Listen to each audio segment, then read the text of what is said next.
From South Bend, Indiana, welcome to 3Degrees Discussions. I'm your host, Mike Vasquez. This is a podcast devoted to the stories behind the innovators, entrepreneurs, and leaders in the 3D printing industry.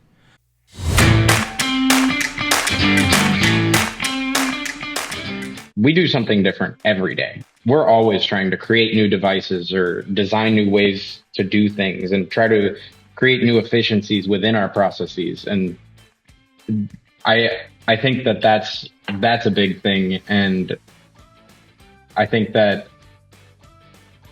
the drive to learn also goes into that. Like if you want to learn stuff, anything, like you can learn it. You just have to figure it out. That was Jack Veldman. Jack is a 3D design specialist at Surestep. Surestep is a company based in South Bend, Indiana. They are dedicated to designing and manufacturing custom orthotic solutions primarily for children with mobility challenges.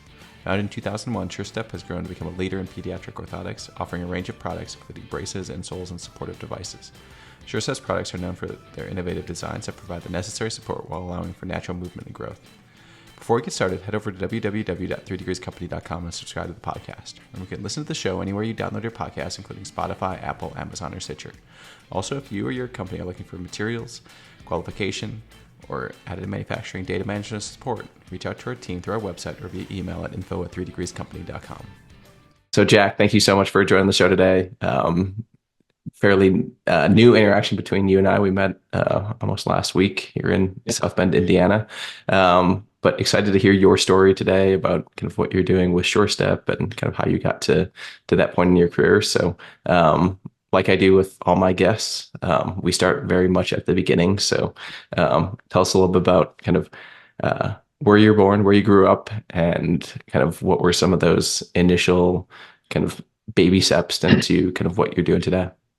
Yeah, so I was born locally. I grew up in South Bend, and then we moved to Granger when I was pretty young. And I kind of I really got into like the kind of manufacturing mindset a little bit because of my dad. Like growing up, like my whole life, he was starting a company, and he's kind of always had that mindset of just kind of like develop things into something bigger, and that's kind of always been what started my drive into that stuff. But it's always kind of been there, like growing up, I learned how to do Google SketchUp when I was like 11 years old, and like pretty much as soon as it came out. And then since then I just kind of have been interested in 3D modeling and 3D tech and stuff like that, and I've just kind of taken it and ran. How did you find like Google SketchUp when you were 11? Like, what did a friend tell you about it? Did you see it on No, it was TechCrunch or actually, something? I had an idea for the way I wanted to organize my bedroom, and I didn't have a way to like visualize it. So I kind of just went online and looked up like I want to make this three-dimensional. And I mean, I was 11. I didn't know how to use a computer very well. So I just kind of it took me a long time, but I eventually taught myself SketchUp, and I was I was using it all the time. Awesome. And how did that translate in school? Did you like school? Did you kind of have like a particular interest No, area in that?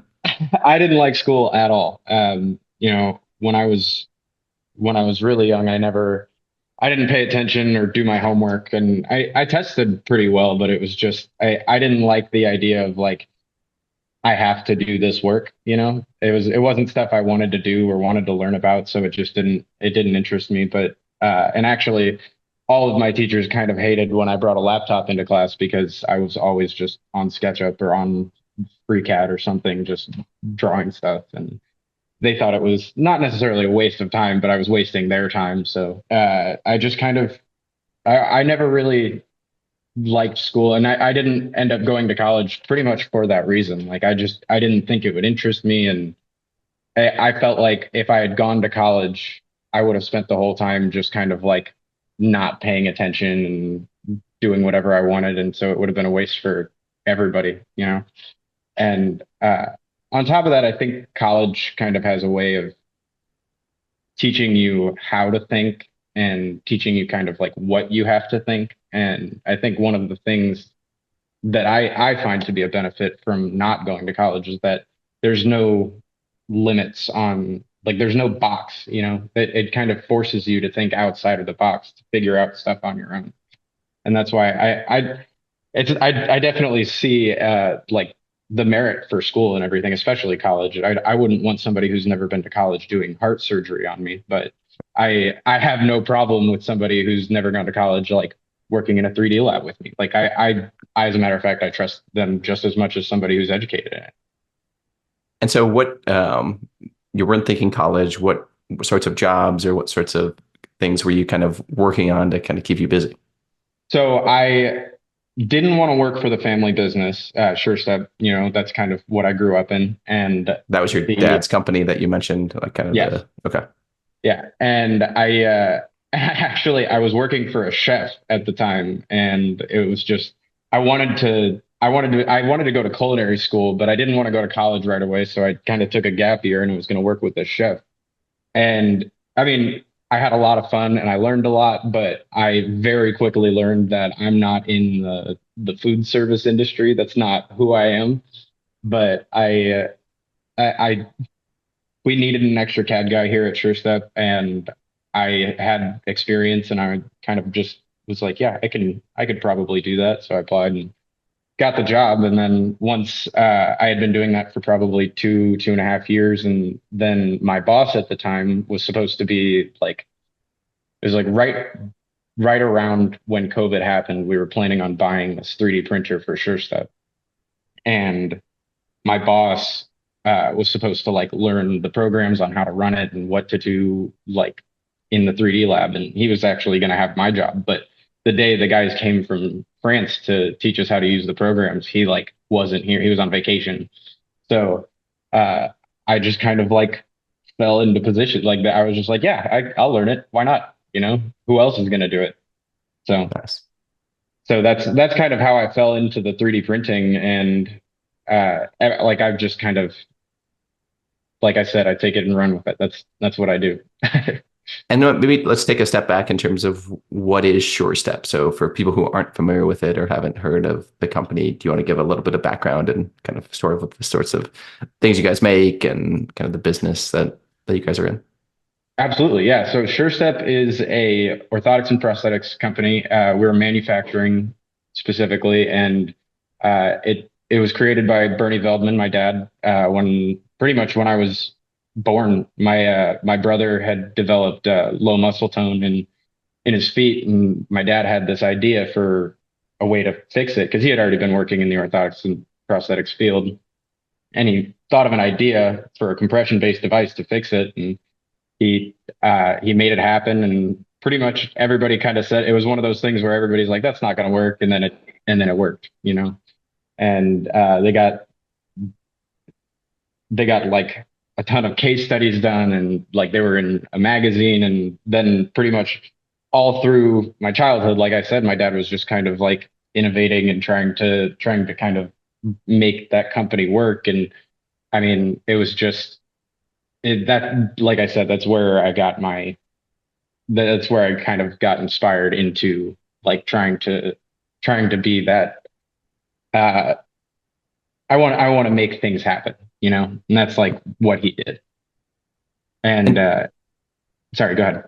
yeah, and so with that, I mean, talk a little bit about I just got to go on a tour last week, so I have a Sure. kind of mental image of the orthotics and the different types of products, but maybe just like kind of for the listeners for their mind's eye, maybe describe a little bit about like the types of like shapes and like the process that you would typically go through, maybe even before 3D printing. Then we can kind of get into the nuts and Sure. bolts of what you do in the lab on a day-to-day basis. But Yeah. So basically, the way traditional fabrication works is we have a, an orthotist takes a cast of the patient's whatever the affected area is, the arm, the leg, the foot, whatever. And then they send us the cast, and we have a team of plaster guys who fill up the cast with plaster. And then once the plaster hardens, they take off the cast, and then we essentially have a positive of the patient's foot. And then either the plaster guys will modify it directly by adding and subtracting plaster where it's needed to kind of get the ideal foot shape for the compression based device that we're making for their foot. And they will vacuum form a big sheet of plastic over it and then cut the shape of the device out of the plastic and finish it, put straps and pads on it, and then it ships out to the customer. And um, I'm not I'm not involved with it specifically every day, so I might be mischaracterizing some of the things that they do. But then the CAD team essentially does the same thing that Plaster does. It's just on the computer. Uh, and there's a ton of different devices we make. You know, we have ankle orthosis, we have like foot orthosis, the stuff you put in your shoe. We have AFOs that are like big foot and ankle, like all the way up the leg, and then we have knee orthotics and all kinds of different devices. And uh, I mean, and now since we've been acquired by Hanger, we have even more. You know, And so with that, I mean, each of these are customized devices, basically, right? Like someone's literally hand sculpting them in some ways, even exactly. like even digitally, right, with CAD. So it Yeah. seems like a perfect fit for 3D printing. So maybe you want to talk a little bit about how that got started. Was the time you were mentioning like you had some folks coming in from France to kind of train you? Was when was the first kind of concept of 3D printing born in the company, and kind of what was the how did that mature over time to where we are today? So back in 20, I want to say 2015 or 2016, Surestep bought a Z print plaster printer. And they pretty much bought that because they wanted to replace the plaster modeling that we do like by hand. And while that printer was revolutionary in its day, it's pretty much useless now because nobody needs to manufacture in plaster anymore, you know. But they had that and we used it for a while and it we couldn't really find a constant use case for it, but we used it to print little molds and stuff here when we're trying to like pour like snap stops and stuff. And if we have and then eventually we got an Ultimaker and it was just like I mean it's an 8x8 bed, nothing huge. And uh I was old enough at that time that I was like playing with it pretty consistently. Anytime I had an idea for something I wanted to make, I'd like sneak into the little storage room where we kept it and print it out. But then when like right before COVID, like nobody really knew anything about COVID happening, and we went and saw a company. They used to be called RE3D Tech, but I don't know what they're called anymore. They're in Grays Lake, Illinois, but they're basically just a 3D printing farm with all these HP printers. And we had looked into doing some manufacturing stuff with them, but we didn't really know for sure like what we wanted to do. And when we went and saw their place, we were like sold. We were like, yeah, we want to get one of these printers. So that's kind of what sparked us into getting into the HP printing. And and then ever since, I mean, that's pretty much my idea of the most efficient way to manufacture an AM. So you have several of these machines now. Was it did you buy all them all at once and like go all in, or did you buy kind of one at a time? No, so we have one big HP 5210, and that's the manufacturing printer, but we have two processing stations so that we can run two different materials in it. The we bought that one originally because we were like, this machine is going to make us money, whether it's in the O&P industry or if we have to go like to local customers. And we have several now that are just they buy a few hundred parts from us every couple of months, and it's just extra revenue for the company. The but we decided we wanted to get that, and we were running PA12 in one of them for a while, but eventually we switched to PolyPro because that's kind of industry standard for for the orthotics and prosthetics industry. But then we we didn't even really need the HP 580 printer, but Bernie, the CEO, my dad, he thought it'd be a really cool idea to print some helmets, like cranial remolding orthoses for like infants, because they're really small and it doesn't have a very big build chamber, but we could put designs and pictures on it, and little kids love that stuff. So we thought that'd be a really cool idea. And so he just kind of bought one. And like that's not like a Surestep purchase. He was just like, if Surestep won't buy it, then I'll buy it. And so he bought it. And it's great. So we use it all the time just for like we have American Girl doll SMOs that we print out for little girls who get SMOs and want to match with their American Girls. And we use it for that. We have a couple other like in-house parts that we use it for, but anytime we do prototyping for a company, we can run it on that printer and stuff like that. So that's pretty much how we got into that. And then the only other printer we have at work is the we have a PVA med printer, and the I think it's called the Emergence Pro 3, and that's I think that one was specifically designed for printing like only in vase mode, doing those check sockets for prosthetics. But other than that, that's pretty much all we've got in there as far as the actual printing goes. And tell us about kind of your journey with the technology, right? So you had been familiar with Ultimaker and I guess the Z Corp printer, so you had some sense of powder.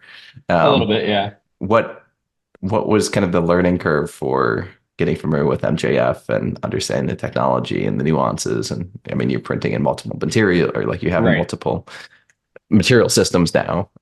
Well, tell us about that. So when HP doesn't sell you those printers directly, they have you go through a reseller.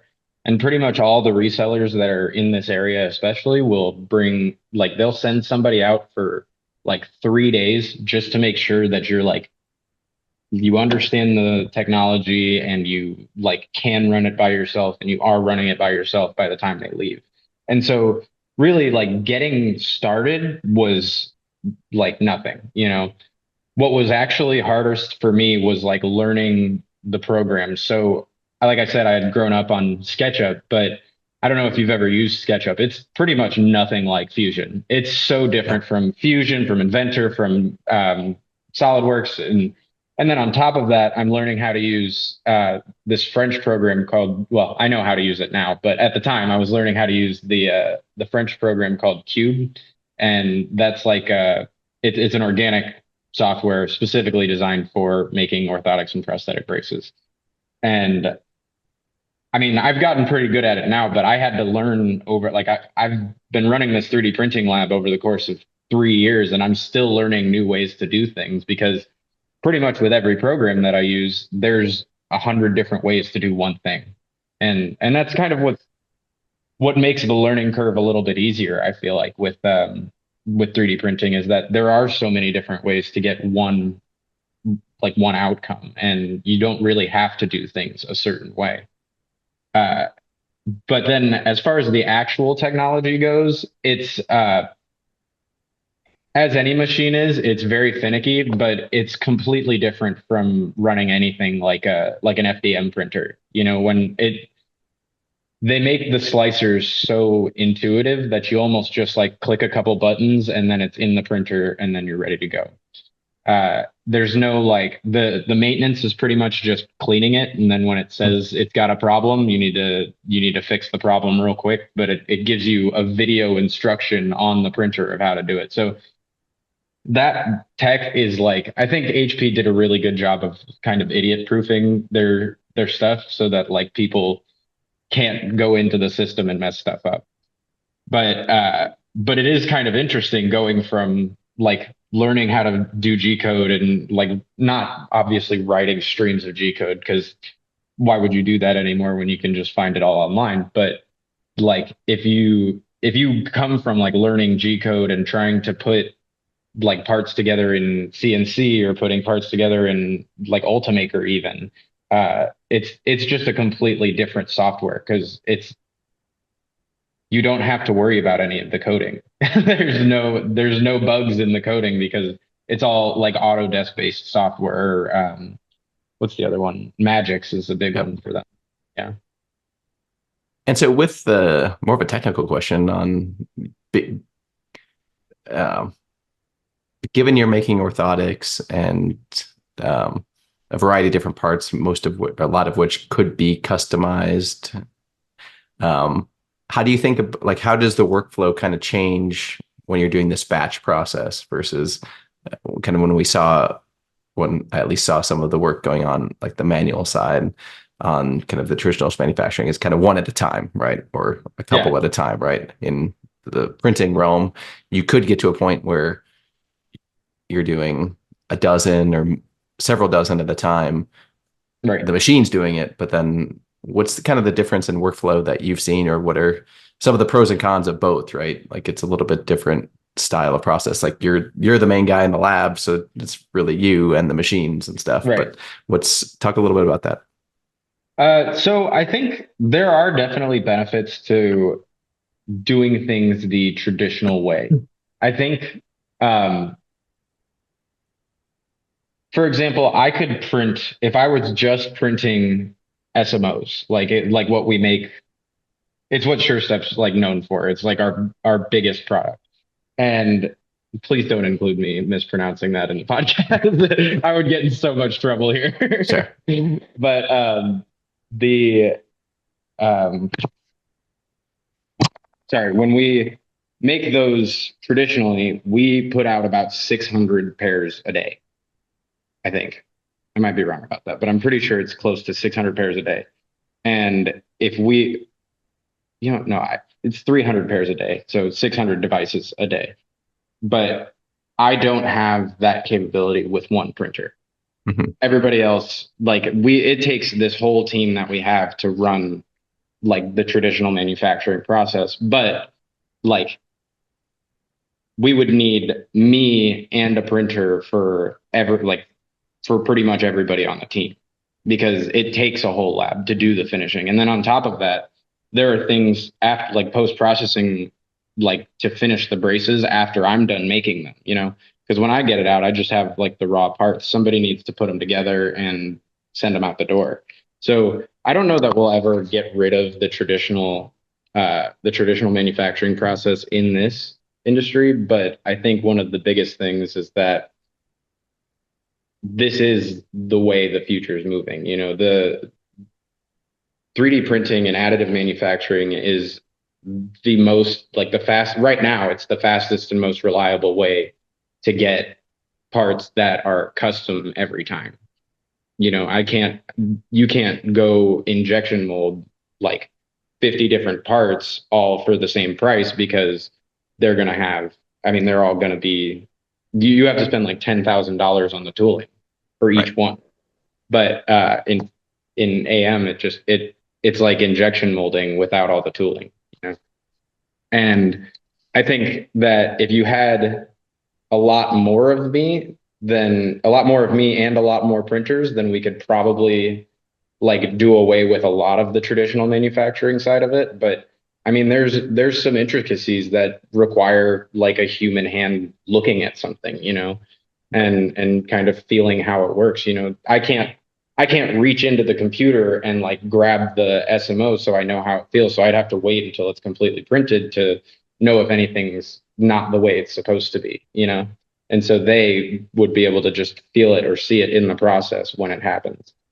And then on Yeah. top of that, we can get a pair of SMOs completely done in a day if we need to. Mhm.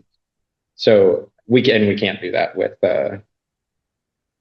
our 3D manufacturing because the printer just takes too long. Right. And I mean, you hit the nail on the head too, right? The post processing, right? Just because you print it doesn't mean it's done, right? Exactly. Like you've got to get the powder off, you've got to smooth it, sand it, paint it, whatever you're doing with it after the fact. Right.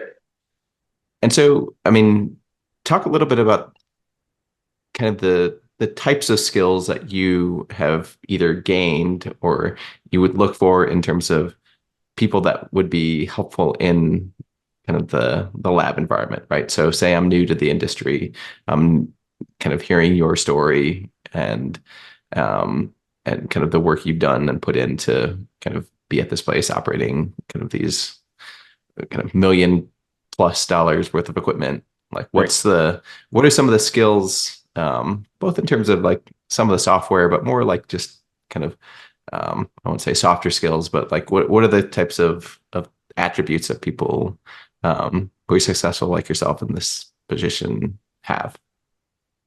Um, I think one is just kind of like a willingness to a willingness to do anything, and it's not like I'm not gonna like make somebody my slave in my lab. I have a guy back there who's working with me every day, and I mean he is so helpful. And I think one of the things that made him so helpful is that he's a quick learner and he doesn't mind trying new things. So when I have an idea for something and I'm like, hey, maybe we should try it this way, he's like, all right, I'll try.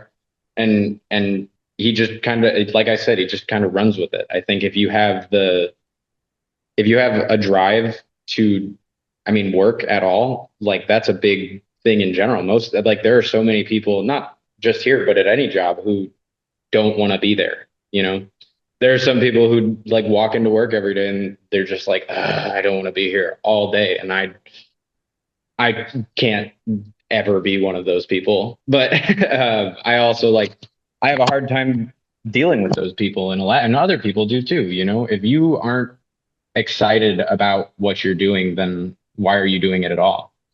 And then on top of that, I think um,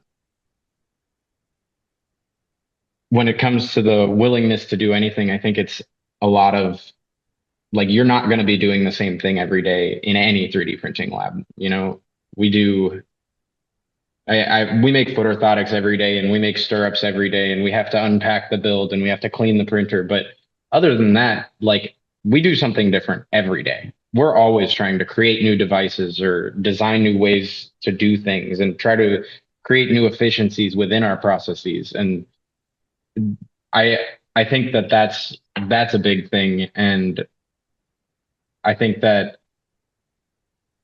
the drive to learn also goes into that. Like if you want to learn stuff, anything, like you can learn it. You just have to figure it out. And that's kind of why I don't really have a problem with like nobody knows the software that we use because it's a French program. Like nobody in like there are so few companies in America that even use it. And I think that it's so easy to teach somebody a program, but it's not as easy to teach somebody how to like want to learn the program, Sure. you know? And I think that that's got to be the biggest thing in any job, not just in 3D printing and not just in tech. You have to like want to learn it, otherwise you're not going to learn it. Yep. Oh, awesome. And so kind of going back to the technology a little bit in terms of what you guys do as well. What was some of the testing or what is some of the testing that was involved in saying, okay, hey, this material, yeah, it's polypropylene or nylon 12 or TPU, like um, we understand it's the same material, but it's not the same process. What were some of the things that you guys do or do on a daily basis in terms of just validating, like, hey, we're confident that we give this to a patient, it's going to work, or do what the orthotist, is that how you say it? Yeah. Expected? Yeah. So what's nice is that we had the ability to like go to other companies before we bought this printer and we were able to like get some parts benchmarked so we could see like if we like the way it looks and the way it feels. And so that's kind of how we decided on like what tech we wanted to get and like what we wanted to use it for. But we didn't have any of the ideas fleshed out until we actually had the printer ready to go. We had ideas obviously, and we had some products made up that were just pretty much samples, but we're not going to send a new sample to a company every week because then it's going to get expensive. So once we got the printer, it was pretty much like just prototyping, like constant prototyping every single day for, I mean, a month and a half, 2 months until we found exactly what we wanted. And I think the big thing that started it was the foot orthotics that we make. It's just a custom foot orthotic. I'd take out mine right now, but they're probably sweaty, so I'm not going to do that. But we make I can make anywhere between 10 and 20 pairs a day of foot orthotics, and we do them pretty much every day. And we had to spend time figuring out what the best way to make it was. So we have three different styles of foot orthotics, and what like we have different flexibilities of them pretty much. And we were trying to figure out how to make one less flexible than the other. And obviously, the first answer is just make it thinner, but then it breaks in half, and we can't, like, nobody wants a broken foot orthotic. So we we just kept kind of testing different ways to do it. And eventually we found that if you put holes in it, then it gets a little bit more flexible. And if you put a certain mesh into it, then it gets a little bit more flexible. So we have a few different like meshes on the actual orthotic, and we didn't have to change the thickness of it at all to make that. And that's not the best explanation, but it's a good way to explain kind of how our process works. You know, we have to figure, like, we did a lot of the testing on ourselves, but then like we have, will you do clinical testing and trials here with real patients too as well? And so kind of two more questions. One is kind of what's the future look like for the technology in your industry, and kind of what are some of the gaps that you guys are looking to iterate on or improve on as you continue to use 3D printing? I think one of the biggest things that's coming is more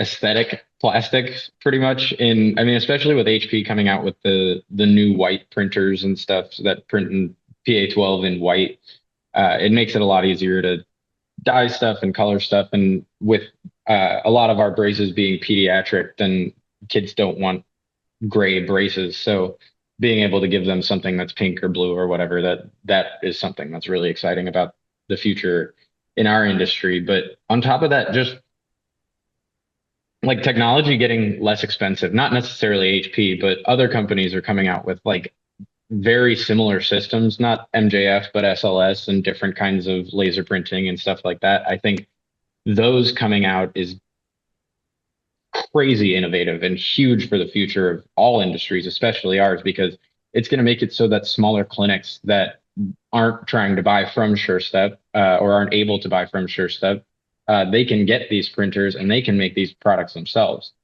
for significantly cheaper than they'd be able to buy them for.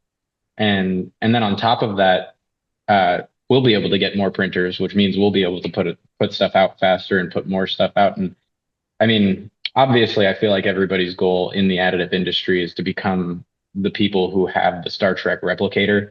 But I think that that's kind of where the industry's pushing. You know, we all want the same thing. And I think that's one thing that's great about the additive industry is that pretty much everybody is very open and willing to excel with each other's ideas and make newer, more innovative ways to kind of make our industry better.